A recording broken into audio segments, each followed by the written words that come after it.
बिस्मिल्लाहिर्रहमानिर्रहीम। आज मैं आपको जिस चीज़ का रिव्यू देने जा रही हूँ वो है लिवॉन हेयर सीरम। बालों का ये सीरम है, लेकिन ज़्यादातर इसको यूज़ करती हैं ख़वातीन अपने उलझे हुए बालों को कंघी आसानी से करने में, क्योंकि इस पर वाज़ह तौर पर लिखा हुआ है क्योंकि ये कंट्रोल करता है फ्रिज़ को, मतलब जो उलझे हुए बाल होते हैं, ईज़ आउट टेंगल्स। फ्रिज़ मतलब ये इसमें जो बाल रूखे सूखे जो से हो जाते हैं वो नहीं होती, रिड्यूस ब्रेकेज, और जो बाल टूटने लगते हैं ज़्यादा तो वो कम टूटते हैं इस सीरम को यूज़ करने से। तो मैंने ये सीरम यूज़ किया है, मुझे ये बहुत अच्छा लगा है, तो मैंने सोचा मैं आपको इसका रिव्यू देती हूँ। सबसे आसान मुझे मतलब सबसे अच्छी बात मुझे इसकी ये लगी कि मेरी ज़िंदगी इससे आसान हो गई है। पहले क्योंकि मसरूफ़ मैं रहती हूँ एज़ अ मदर, और मैं वर्कर भी हूँ एक, तो मेरी मतलब काफ़ी बिज़ी रूटीन है, तो मुझे कंघी करने का इतना टाइम नहीं मिलता था। मुझे था कि कोई बाल भी मेरे लंबे हैं, तो मुझे इससे था कि कोई ऐसी चीज़ हो कि जिससे कंघी इजीली हो जाए। तो मैं आपको इसका यही रिव्यू दूंगी कि इसको लगाने से कंघी वाकई इजी हो जाती है। अगर आप कहें 100 में से कितने परसेंट, तो 50% तो हो जाती है। ठीक है, अगर आपका पहले 5 मिनट टाइम लगता था कंघी करने में, तो अब आपको 2 मिनट या 2.5 मिनट से ज़्यादा नहीं लगेगा। तो बाकी इसके रिव्यूज़ में मैं आपको ये बताऊंगी कि एक तो इसकी फ्रेगरेंस बहुत तेज़ है, तो जिन लोगों को फ्रेगरेंस से या खुशबू से एलर्जी, आर्टिफिशियल फ्रेगरेंस से, तो वो ये यूज़ ना करें।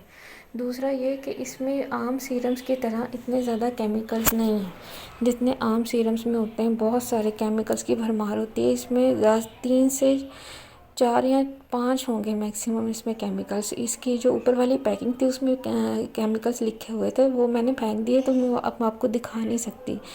तो वो बाकी मैंने आपको इसका जो ड्रॉबैक है वो फ्रेगरेंस का वो बता दिया। इसकी बहुत तेज़ खुशबू है, ऐसा लगता है जैसे आपने जब लगाते हैं तो ऐसा लगता है जैसे वो परफ्यूम लगाया हो आपने।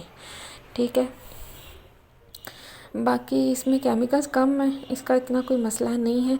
अच्छा, और एक और अहम बात मैं आपको इसकी ये बताऊंगी कि क्योंकि ये कंघी करने के लिए ज़्यादातर यूज़ करते हैं, तो और सीरम हम ज़्यादातर लगाते हैं बालों, नमी वाले बालों में, जब बाल गीले होते हैं।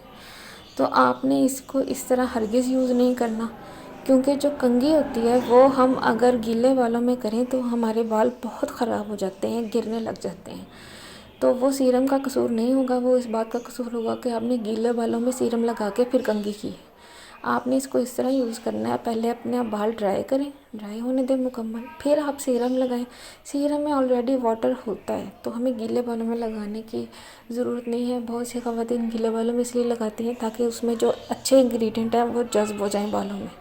तो सीरम्स में ऑलरेडी पानी होता है, आपको एक्स्ट्रा गीले बालों में सीरम लगाने की ज़रूरत नहीं है। आप खुश्क बालों में सीरम लगा के कंघी करें ताकि आपके बाल सेफ़ रहें। ठीक है, एक ये अहम बात थी आपको बताने वाली। ठीक है, तीसरा, हाँ, इसके जो प्राइस हैं, चौथा इसके प्राइस जो हैं वो है 450 का। ये मैंने लिया था, और मैंने कहाँ से लिया था, मैंने लिया था ये लाहौर में मुगलपुरा नेमत खाने से। 450 का मुझे मिला था। मैंने कहा मैं आपको एक एक बात इसकी बता दूं ताकि मुकम्मल रिव्यू हो जाए इसका। ठीक है, तो ये सारी बातें मैंने आपको बता दी हैं इसकी। अगर कोई बात रह गई है, कोई कुछ पूछना हो आपने, तो आप मुझे बता सकते हैं। बाकी इसका रिव्यू अच्छा है।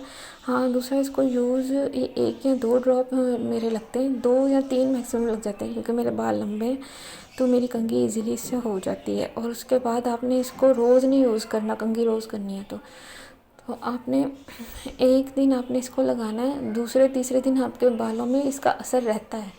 ठीक है, अगर आप नहाएं ना, तो नहाएंगे तो फिर आपको इसको दोबारा यूज़ करना पड़ेगा। बाल खुश करके आप इसको लगा लें और फिर कंघी कर लें। ठीक हो गया। अच्छा सीरम आप ले सकते हैं, इससे लाइफ आसान हो जाती है, इसलिए मैं आपको इसका रिव्यू दे रही हूँ ताकि आपको भी इसका फ़ायदा हो, और मैंने आपको इसकी इम्पॉर्टेंट बातें बता दी हैं। ठीक है, मिलते हैं। अगर आपको मेरी वीडियो अच्छी लगी है तो प्लीज़ लाइक और सब्सक्राइब कर दीजिएगा। ठीक है, मिलते हैं अगली इसी तरह की एक अच्छी सी वीडियो में। तब तक के लिए अल्लाह हाफ़िज़।